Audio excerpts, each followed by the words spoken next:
My nails were in dire need of a makeover, so here's how I transformed them using the new Beetles Tipex nail extensions. I'm gonna start off by prepping my natural nails. I had hard gel on my nails, and so I drilled off all of them because I didn't want any product left on for when I do my Gel X. So I'm clipping them down because I'm just gonna start over for whenever these Gel X nails grow out. And using the 100 grit side, I'm shaping up my nails into a square.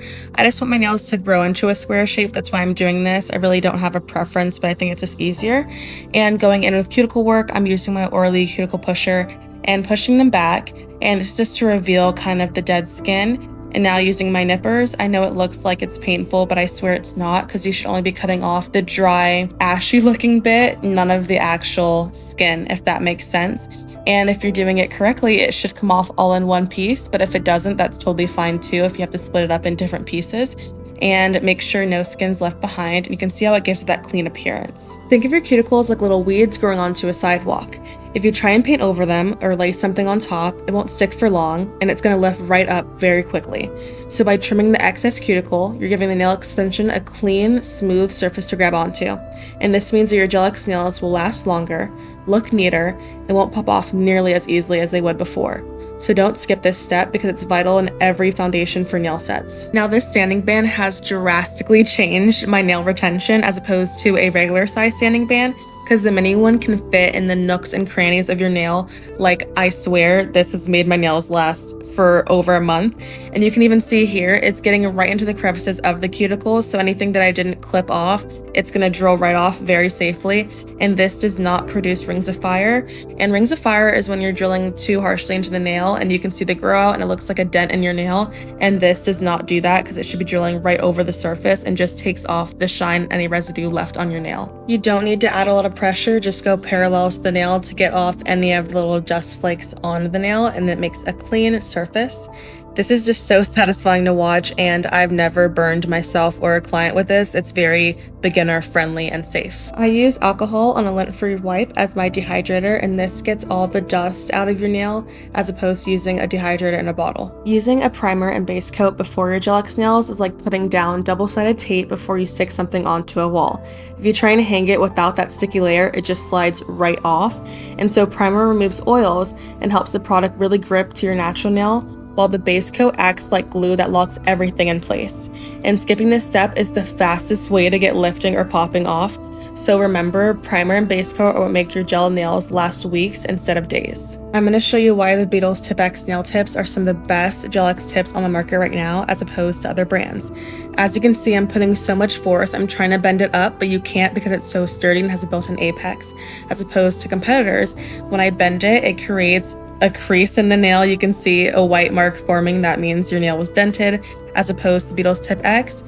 And again, I'm going to try and bend the Beetles tip, but it's not. Even on the apex and the tip, it's not bending because it keeps its structure. So if you're someone that likes having like acrylic thick nails and you also are a nail biter, these will be perfect for you because these will not leave any bite marks on your nail.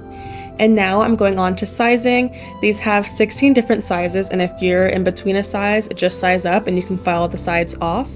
And this is a 3D type of gel glue. It's very thick because you have to fill up the space, and these kind of are designed for flat nails. As you can see, mine are pretty flat, so I'm adding a good amount in the center. And this was kind of a learning curve, but it really was interesting because the gel glue kind of held its form and it wasn't super liquidy, and so you can hold it there and then, as always, flash cure your Gel X, and this keeps them in place. But even though you're flash curing, make sure to do a full cure for a whole minute.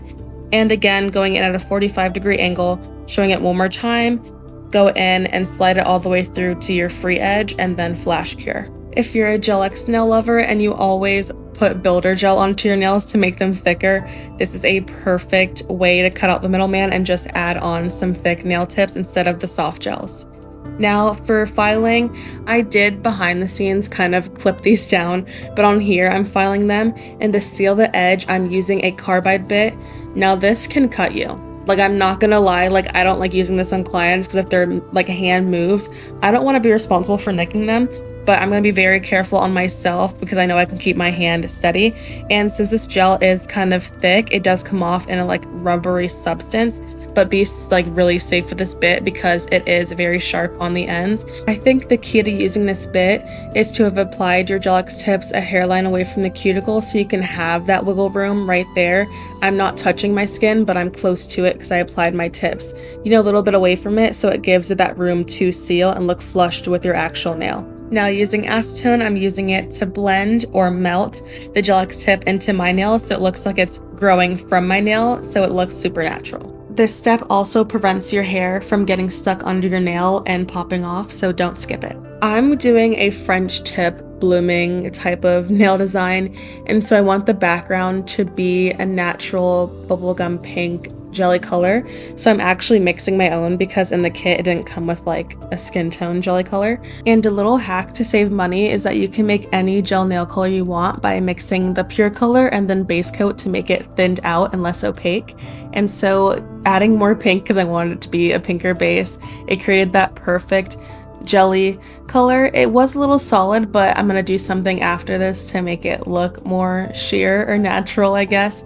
And I'm using my base coat applicator and just wiping it off so it doesn't get in the bottle and mess up the color.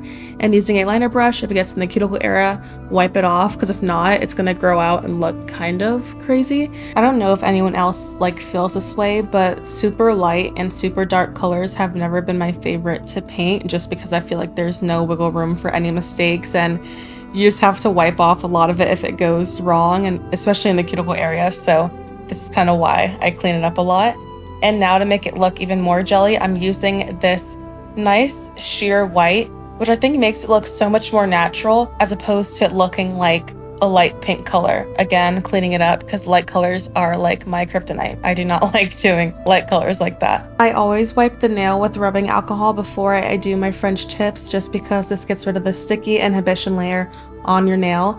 And I get rid of that for French tips because if I have to wipe away any of the white, like if I messed up, it won't smear over the entire nail. And so this is not how I usually do my French tips, but for the sake of the video, I kind of wanted to like simplify it. So I did right down the middle and then the sides. And to save yourself some time, just use the whole brush from the nail bottle. It just makes it so much easier, but make sure it's not too thick or it won't cure correctly. And when it doesn't cure correctly, it leaves like bubbles of uncured gel, and that's no good. Okay, going back to what I said before, I'm wiping it, and as you can see, it's not leaving any smear marks, and that's what I need if I need to make a correction. And using a thin liner brush, that's what I like filling in my French tips with, and I love going on the side to clean it up, like just like that. So satisfying, wow.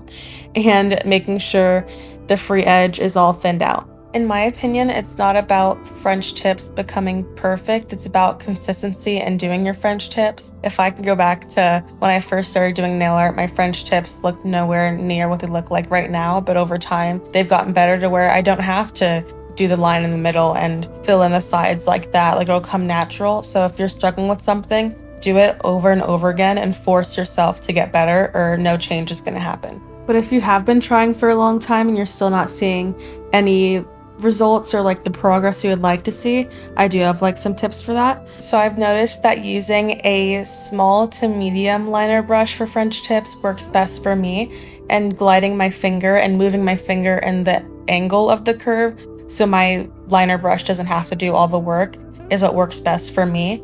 And I don't always have to draw out the line to make sure my nail is the right thickness. Like over time, you will be more consistent to where you don't have to do all these extra steps. Now for the design, I'm using the Beetles Blooming Gel and just some colorful gel colors, and only applied the blooming gel on the French tip. Honestly, not even on the entire one. I'm using like a little hairline measurement to not go to the end, and using my dotting tool to swipe the polish. You can use your liner brush too, but I think the dotting tool adds more of like a rounded look.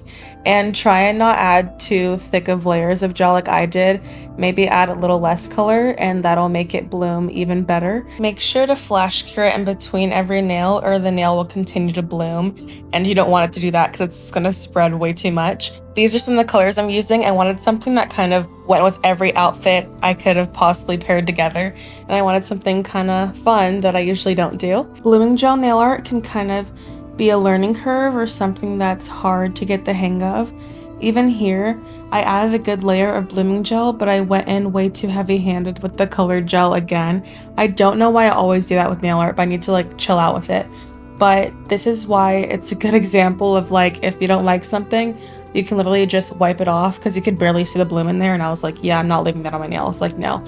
So wipe it off, start over again, because nothing on your nails is permanent. You can always remove it and just try and do better or something you would like more. So now I'm using the other side of my dotting tool. I'm using the thinner side, which I think created such better lines, even though that kind of blended way too much. But I saw the difference and I really like this side a lot better. I do find blooming gel nail art very fun to do because it kind of gives it that croc print look, and it doesn't have to be perfect. And I just love like watching it separate before your eyes and like knowing when to flash cure it for like when it's enough for you. But yeah, I just think this is very creative, and I love also doing blooming gel flowers. That was very popular amongst my clients too. But definitely work fast with this because if not, it's going to spread way too much. Using the Beetles top coat because I think it's very important to use the corresponding nail products of the same brand so it can work the best it can. I apply top coat from center to side to side. And when it comes to blooming gel nail art, make sure to top coat thoroughly through the entire nail because blooming gel does add kind of like a sticky layer, so make sure nothing is left open or it can make your whole nail look dull over the next week. A manicure is not complete without the cuticle oil. This just brings back all the moisture to your nails after you were drilling them, filing them, polishing them. This is just a good way for your nails to look refreshed. And these are the completed Beetles Tipex Gel-X nails. I'm so happy with how they turned out. I love the built-in apex. I didn't have to do any work to build it, and these are going to last so long and they're so strong and they will not chip at all. As always, thank you for watching, and all the products are linked in the description of this video. Bye guys.